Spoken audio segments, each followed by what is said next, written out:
On today's Friday's Q&As, we're going to talk about how to deal with your local liquor enforcement, how to deal with drunk customers, and also how to maintain a healthy diet doing a bouncer job. Starting right now.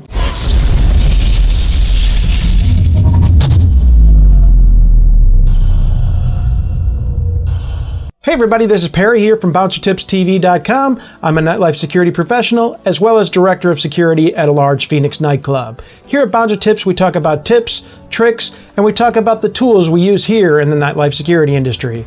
If this is the type of content that you're interested in, please consider hitting that subscribe button. Also make sure you hit that little notification bell so you get updates of future content.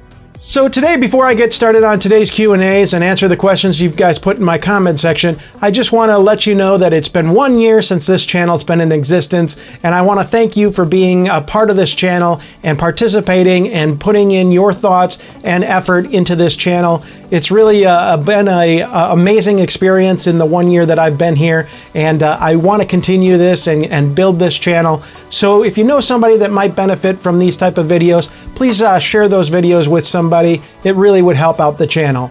I do have a goal of building this channel into something that we can all be proud of, something that can be a resource for everybody that works inside this industry. And I've got a really good start in the first year, but I've got great things planned for the future, and I'll hope that you'll stick with me and help me expand this channel and build it to something that we can all be proud of. So without further ado, let's get into Friday's Q&As. This first question comes from Bill Noel, and he asked, how do you build a better relationship with the AZ Liquor Board? Well, here in Arizona, we have a liquor board that oversees all nightclubs and bars in this area, but I want to expand that to all the liquor enforcement or liquor regulation boards that are around the country and all over the world.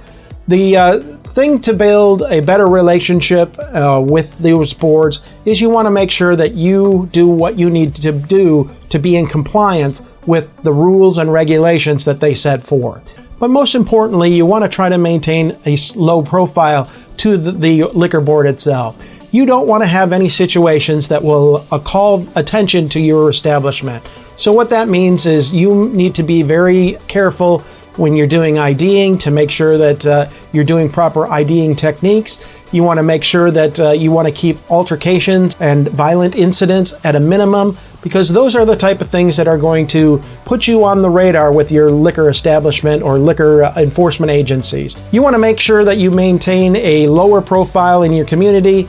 When they do come to your establishment, you want to be cooperative. You want to be giving them the information that they need. When they come into my establishment, typically they'll want to look at my logbook to see what kind of incidents that we've had.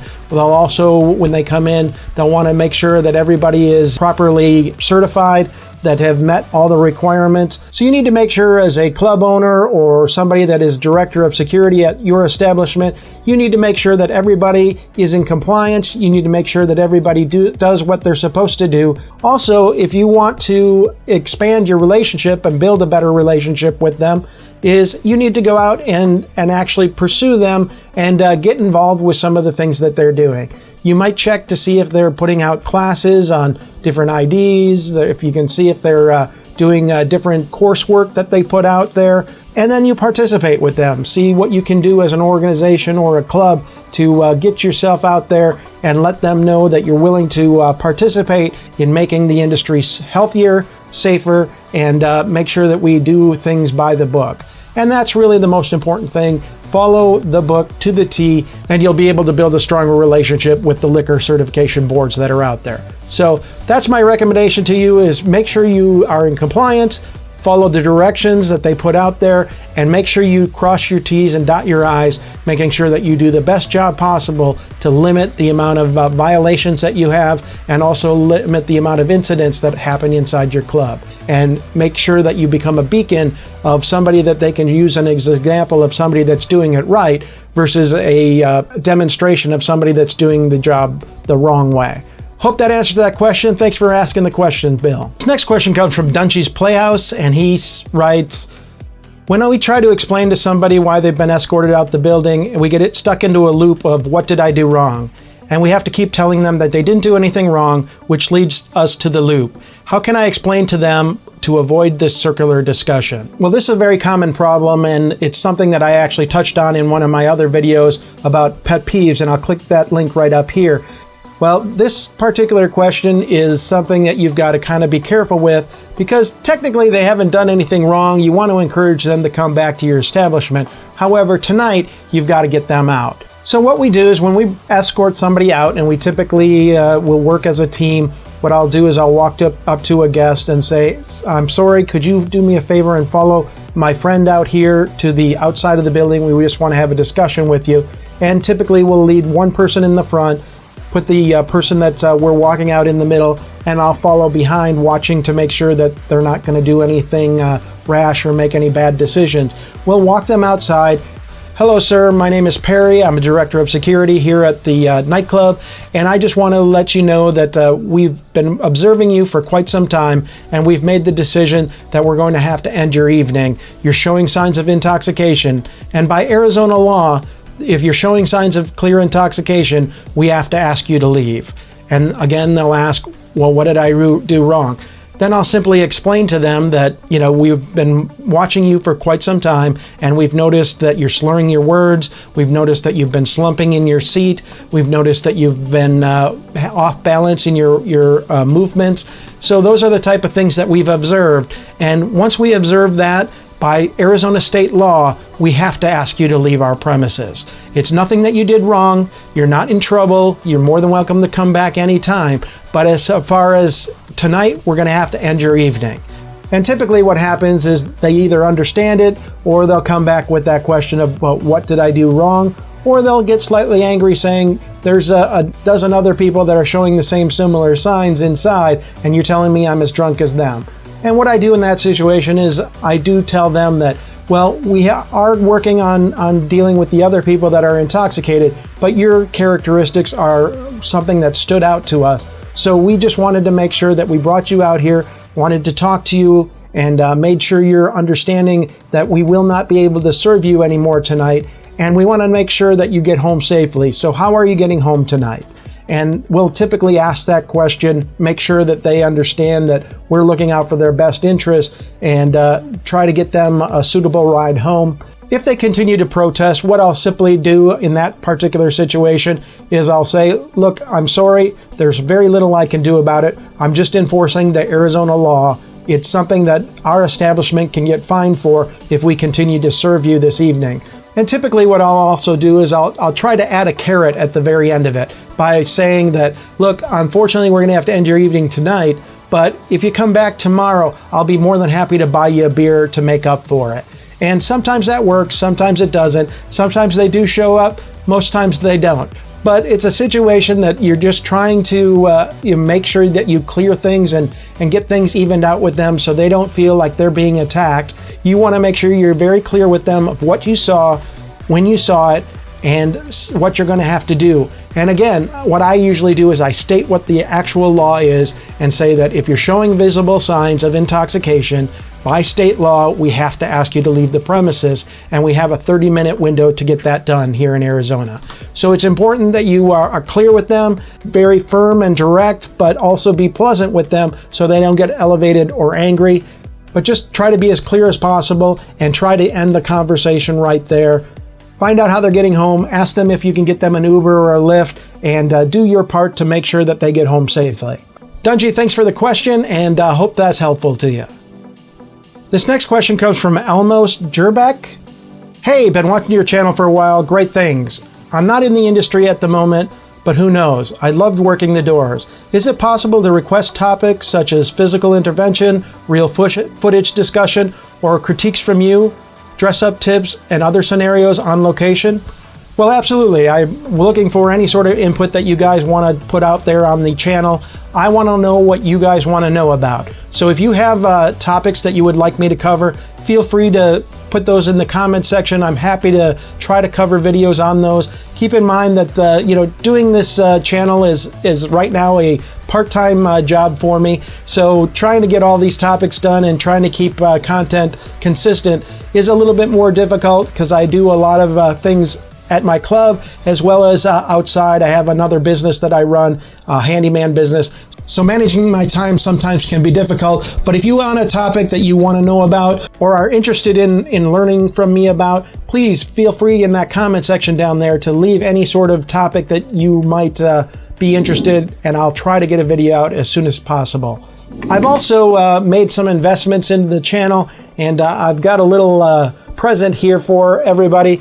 I've actually gone out and purchased a body camera, and I plan on wearing this at my club for the next couple weeks here to test it out, make sure I'm going to get quality footage on it. And what I plan on doing is making sure that I get the video footage. I'll do commentary of the things that happen at my club. Obviously, I've got to be very careful with that. Video laws and also copyright laws from music in the background.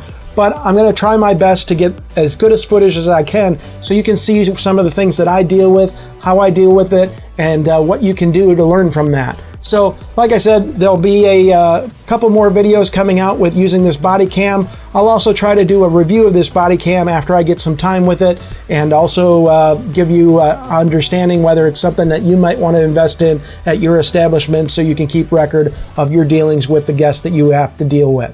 But like I said, that's coming soon. Hopefully that footage works out and we can get some more informational videos out there to you. But thanks for the question. This next question comes from James Z 148, and he asked, any chance you can discuss maintaining a healthy diet, especially when working late nights? Well, this is something that I've struggled with for years. Working in the nightlife industry, you're on weird schedules. You work evenings, late nights. You are on different sleep schedules than most of the rest of the world. What you need to do, and what I've recently learned, is I've tried to cut out anything that has sugars or carbs in it that would affect me in the evening. So if I am working in the evening, I'll go to typically come in at 9, 10 o'clock at night. I'll usually try to eat a good meal before I go into work, typically around 6:30, 7 o'clock. Since I'm on the carnivore diet now, I'll actually do a steak and typically add in some milk or cheese just to have some other fats in there. But that should tide me over till the next morning. However, if I do get hungry, I'm looking for snacks that are going to make sure that I am not adding any sugars or carbs, because those are the type of things that can lead to building fat on your body or getting you lethargic as you're on your shift. I use a lot of sugar-free beef sticks. There's great ones out there. Duke's is a brand that we have here in the States that doesn't have any sugar in it, but it's a nice little beef stick that you can chew on and get a little bit of substance. Also, another thing that I've really started to do as far as snacks go to tide me over maybe until the morning is looking into pork rinds. Pork rinds are high in fat but don't contain sugar or carbohydrates. So it's a situation where you're not going to be raising your insulin and putting a little bit of fat that should sustain you throughout the evening until you get through your sleep. And then I'm doing intermittent fasting now on this new diet that I'm doing. So I will try to get as much fat as possible, again, cutting out carbs and sugars, and that allows me to be satiated most of the time where I don't need snacks. But if I do need a little something, like I said, I'll use those beef sticks. I'll also use those pork rinds. But in this industry, you've got to be very careful. I used to go to the convenience store almost after every shift, picking up a sandwich or picking up some cheese or the taquitos that they have on the little roller grills, hot dogs, whatever, just to get me something through the night. And, with this new diet, I don't need that kind of stuff, which has been great for me. But people that are in this industry, you got to make sure you stay off the sugars, you got to stay off the carbs, because that's going to be the type of thing that spikes your insulin, and it's going to make you crave more, and it's going to make it much more difficult to get through an evening without having some sort of snack. So it's something to think about. Again, try to avoid those sugars and carbs, and that's the best way to handle your snacking or your diet working this particular job. This next question comes from Roger, and he asks, I work security at a strip club. I had this time where a female client invited me out for a drink as if I was one of the girls. My question is this morally right? And if it's not, how can I get myself out of this situation without being rude? Well, my personal opinion on when you have a client or a guest inside the club, that ask you to do something outside of the club. I personally try not to get involved with people that I have as far as regulars in the establishment, but it's to each his own. To be quite honest, you're an adult. If you want to have a relationship with somebody that frequents your establishment, that's up to you.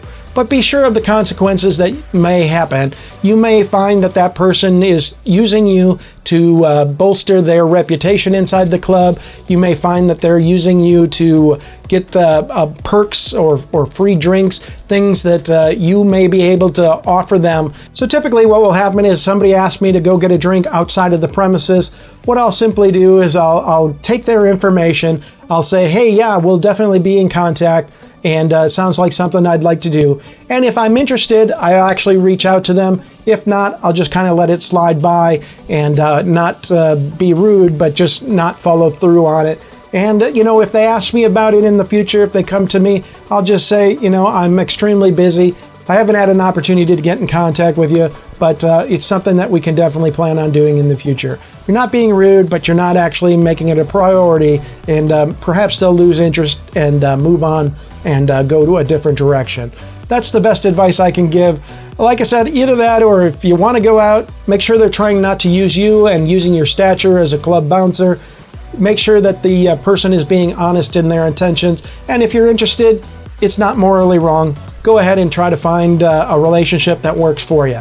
So again, I'm not really into dating advice, but that's something that if you're interested in going out with people that are in your club, that's up to you. I personally try to avoid it, but I hope that answers the question. Thanks for asking in. So there was today's Friday's Q&As. Make sure you hit that subscribe button. Follow me on Twitter and Instagram. If you want to learn more about the nightlife security industry, click this link right here. And you've just been taken beyond the ropes. Have a great day, everybody.